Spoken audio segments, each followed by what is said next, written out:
Hello everyone and welcome to part 2 of a replay between OGS, the Win, and Maka Prime. Marines now trying to hold off with this missile turret here. It needs to get some siege tanks, otherwise it will simply get swarmed here in just a moment. There we go, mass roaches and zerglings chasing down one marine. A marine going back for more, doesn't know apparently how low he is on life, and that marine finally will return here. Siege tanks are now starting to slowly make their move as we have one overlord here. The overlord will be able to perhaps get a Nidus network into this location here, as we now have another drone coming into this location here. So taking a look at this game so far, the army or the economy of OGS the Win, he's sitting on about 3,500 minerals and now producing 18 mutalisks. So wow, 18 mutalisks now being produced all at the same time, and now with only one Viking as that counter. We do have Thors in play, but the Thors do not have the level 2 weapons upgrade. Those Thors are going to take quite some time trying to take it down, as Marines now just simply coming in and cleaning up many of the overlords here. And now Maka Prime trying to take an additional upgrade here. We are getting the level 3 infantry upgrades, so those Marines will be dealing 9 damage per attack, a large amount of damage against these air units. And now it will be a game of resources to see whose units are more durable. That is not something that I believe the Win wants to get into, as both sides are going to be harvesting the same amount of minerals. Taking a look at the losses, the losses are only 3,000 compared to 2,000 right now. And now, with Maka with a 1,000 mineral advantage so far, and now in comes a group of mutalisks quickly taking down another medevac, and now in comes some more mutalisks trying to finish off many of these missile turrets. Doesn't care that there are missile turrets on the ground, and now in come the Nidus network. So missile turrets trying to finish this off. Multiple missile turrets getting taken down left and right, and now trying to take down this last missile turret over here. Will it be enough, as those missile turrets once again going to be placed down? And now Marines and Thors trying to come in. Vikings now trying to come in into that ground mode. Those Vikings quickly getting dumped and now getting taken apart though, but the Nidus worm has been neutralized there, as those roaches and banelings trying to make their way off into that position over here. I'm surprised that we do not see a Nidus network here, as that command center has not yet been upgraded to to a planetary fortress. And production wise, 11 more mutalisks now being placed down, and Maka Prime has to be very careful. He has to invest more heavily into Thors, but if he goes too heavy into Thors, he will quickly find himself behind.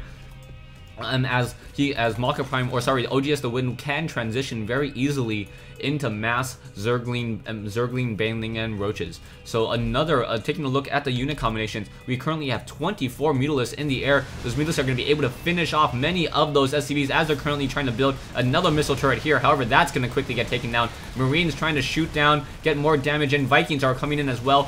1 round of splash, 2 rounds of splash. The mutalisks do have the level 1 weapons upgrade, and now continuing to fight. More Marines trying to get underneath, and down goes that planetary fortress. Those mules unable to even return any of those minerals there, as those mutalisks once again are in the air, just being everywhere they want to be.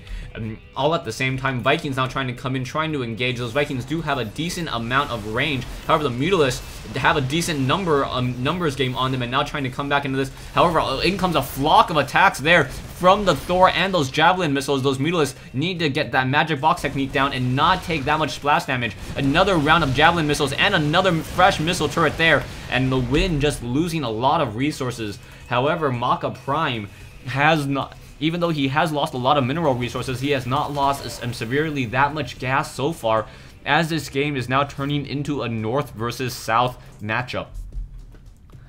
Mutalisks in the air, roaches and banelings, no hydralisks just quite yet, as we are now getting the level 2 weapons upgrade.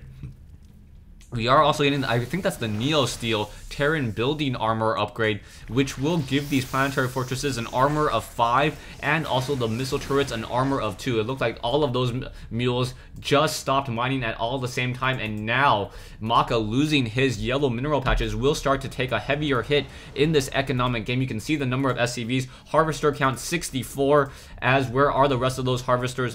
Probably no, not even over here. So where are those harvesters? Those harvesters and all stacked up over here will make their way over to this mineral patch. Needs to get upgraded to a planetary fortress, as once again the mutalisks looking to deal more damage. Mass Vikings to try to deal with all of these mutalisks being forced to run away, and that is a very, very strong combination. Vikings in the air along with Marines on the ground. The Vikings have that range, and the Marines make it so that those mutalisks do not want to engage. Taking a look at the units once again, 26 mutalisks versus 15 Vikings and 30 Marines. Both sides sitting at near maximum or essentially full army sizes, as now Maka Prime just trying to harvest more and more minerals and stay in this game. The orbital command over here could be lifted off as the refineries are nearly running out of gas. Back over here, OGS the Wind is just sitting on a large amount of gas, 2,500 gas so far, but Maka Prime sitting on 30 or 4,000 gas as well. As these places, OGS the Wind does not have that many harvesters, only 54 and 62, so both sides are just trying to just build up a very, very large army. And now in come those Mulists once again, taking down one of those missile turrets. In comes a round of javelin missiles from that Thor, though. The Thor is, I believe, dealing a lot of damage, but however, those Vikings also dealing a lot of damage, trying to give chase towards those Mutalisks. Mutalisks now coming back in, and all it would take is just one very critical fungal growth on top of all of these Vikings in order to take them out of the sky. As soon as you can start chaining fungal growths and then dropping infested Terrans right underneath it, those infestors would get many of those kills, and it would completely change the balance of this game.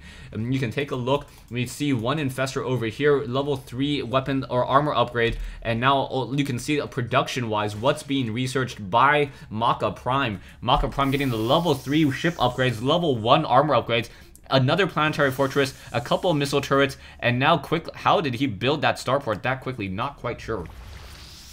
I guess he was just simply landing those starports, and now we may be going into battle cruisers, and he does have the economy for it, or he does have the coffers for it, just to be able to continue to hold this, and he already has the ship upgrades so far. So Maka Prime may be trying to go battle cruiser, and the only thing that really stops battle cruisers are corruptors. Those corruptors enabling Mutalisks to deal additional damage, chaining it as well. Corruptors also have a decent amount of range and move relatively quickly with very strong armor. And now going into Seeker missiles and the Corvid reactor. So what we're going to be seeing is a mass. Are we going to see Mass Raven? Mass Raven would be also a very interesting style of play as this game starts to mine out.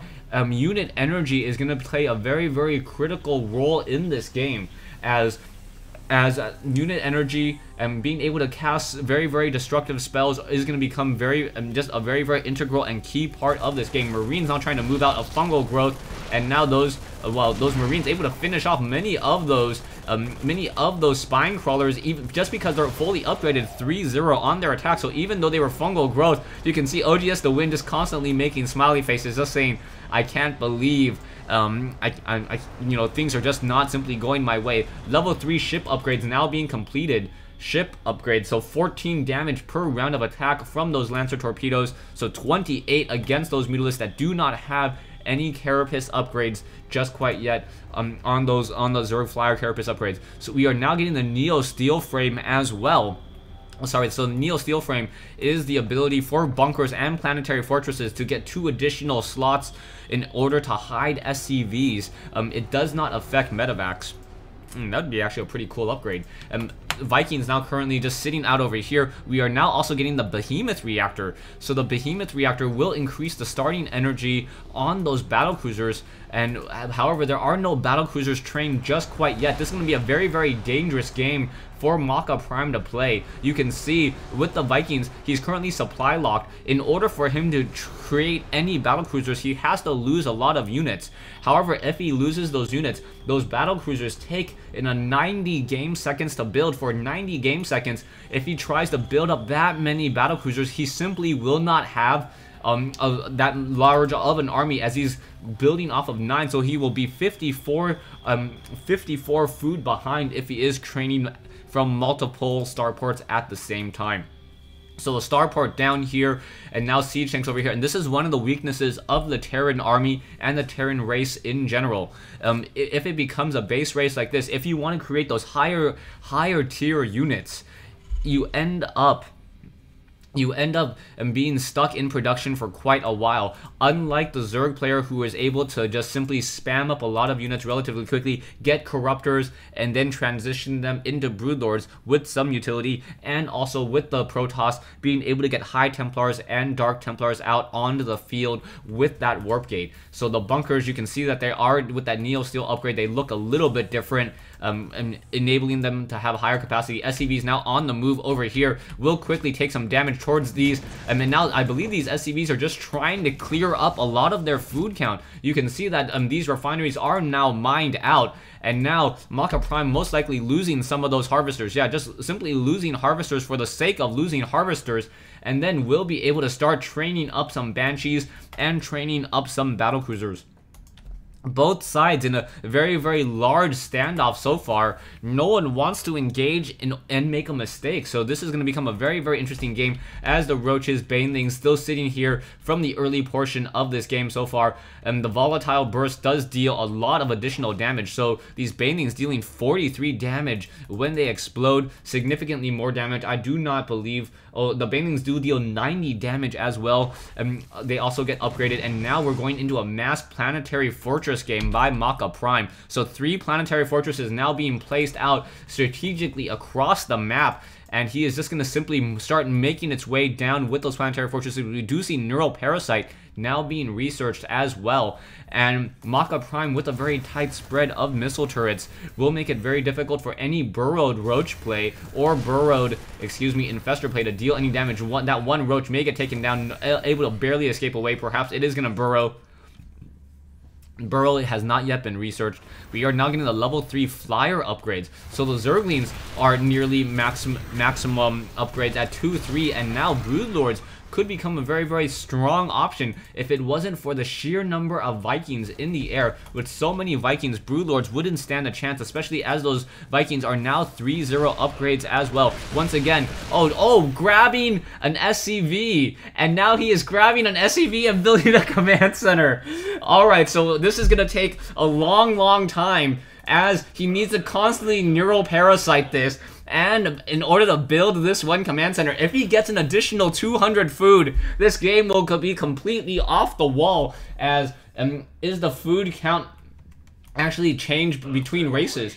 Additional build, yeah, so I'm not 100% sure if this will actually work. I know this was something that you could do in StarCraft 1. We do see a Spine Crawler now coming in over here, but there are currently no, why is he building a Spine Crawler when he needs an Evolution Chamber? Not quite sure what he's doing there. As that Banshee is now in the air, now trying to run into that one over here. In comes an Overseer, and down it goes. But this one command center, very, very cute play. And it does look like, it looks like it was that one particular SCV was taken down. So it needs the Neural Parasite another SCV in order to get it. And will he be able to pick up another SCV, or is this command center just going to stay unbuilt this whole entire time? We do have a large amount of infestors over here. I want to see a Zerg player build this. And we do see also one Banshee in the air. There are so many infestors on the ground though. I expect a Neural Parasite followed by some infested Terrans in just a moment. Not quite sure what OGS the Wind is doing right now, keeping track of the mini-map. And now SCVs coming around over here to deal, attacking towards this. Not quite sure why. There's that fungal growth. And now all it would really take is grab some SCVs. Grab an SCV. Please. Please. Okay, this is me just being an excited person now. And as its command center is now currently being built, missile turret. Sorry, that one SCV now quickly getting taken down. That fungal growth on that SCV. What will happen? The medevacs are now in the air. And with those missile turrets, Mutalisk simply taking them down once again. So I'm not quite sure what Maka is doing. Production-wise, we see more Ravens now coming in as this command center is nearing completion. Needs to get, getting that fungal growth off once again. And now continuing, not that fungal growth, the Neural Parasite off once again. That command center is not going to have anywhere to land. And now you can see SCVs simply trying to come in, trying to finish this off, trying to constantly Neural Parasite. And stay tuned for part 3 of this epic replay between Maka and OGS the Wind here in the Xel'Naga Caverns.